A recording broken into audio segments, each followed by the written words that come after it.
Bienvenue, installez-vous, on a des nouvelles pour vous.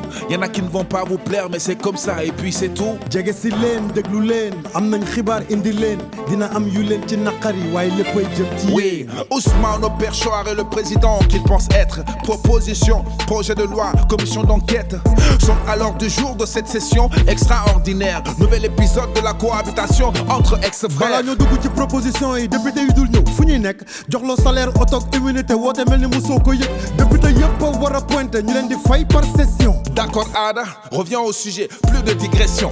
session extraordinaire la assemblée di dëgmal ay débat yi tendrnaire te waroon a féetewoo jàngale ay mbirum foncier maanaam jënd ak jaayum suuf bokk ci sujet yi am solo ndaxte ñu bëri moo leen yóbbu njuuf. Le peuple réclame bonne gouvernance et clarification. Pour cette mission, nos élus ont les qualifications pour nous éclairer sur les milliards d'exonération fiscale. Examiner les lois sur la sécurité sociale. Y a-t-il eu surfacturation ou mauvaise gestion à propos du programme Un étudiant, un ordinateur et les renouvellements des licences de pêche et exploitation? Qui étaient comptables et qui sont les ordonnateurs?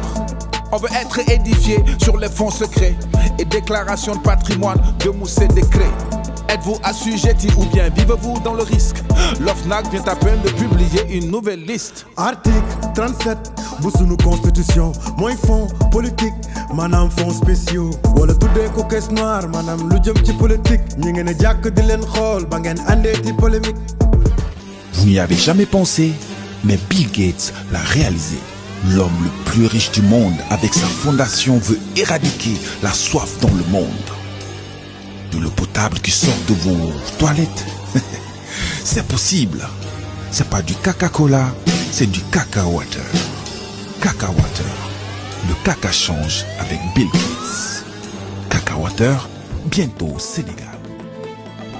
Ok, yo, assieds-toi, assis-toi debout. Est-ce que tu sais que tu bois l'eau des égouts? Non, c'est exagéré, mais garde en tête ce sentiment de dégoût. Dans ces sachets, y a pas que du H2O. Pas que de H2O. De particules étrangères se cachent dans ces eaux. Nage dans ces eaux. merci Xuman biir bàmmeel la waaye lu fa dugg mën na dekki surtout ndox yi nekk ci mbuus yi ñu koy wër di jaay ci mbedd yi service d'hygiène Sénégal xanaa dañu manqué élément war a tànk nit deewu si seen yoon newagu si vraiment mbuus boo nit si suufu lamp gis ne am na lu ciy fay association des consommateurs yi xanaa li bokkatul seen liggéey ay ndox yoo war a naan te boo ko sangoo da ngay wokkatu am na numéro autorisation mais fi ñu koy solee dañuy làqatu. Au vu des résultats, y a des résidus de matière fécale dans ce contenu.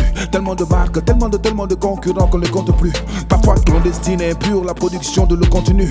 Avant de boire, maintenant vérifier que la source est bien connue.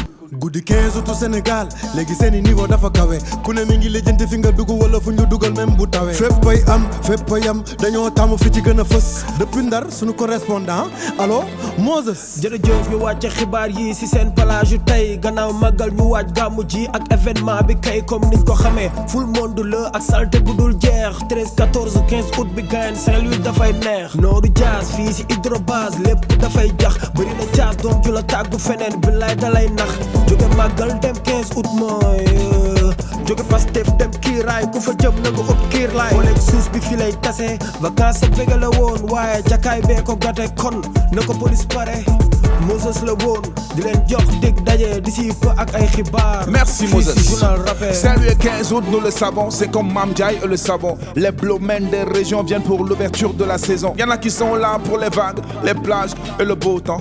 Pendant qu'il y en a qui nagent pas, ils sont dans l'excès et le boucan. journal rappel la woon xibaar yu wóor te leer Moussa Xuman Moussa Aada xibaar yu wóor te leer dig daje ci ay bés xibaar yu wóor te leer fii ak boobu ñu ngi taataane xibaar yu wóor te clair. Non, ne zappez surtout pas l'information sans chichi. Monsieur Xuman, Monsieur Ada, le journal rappé. Non, ne partez surtout pas, l'information c'est ici. Monsieur Xuman, Monsieur Ada, le journal rappé.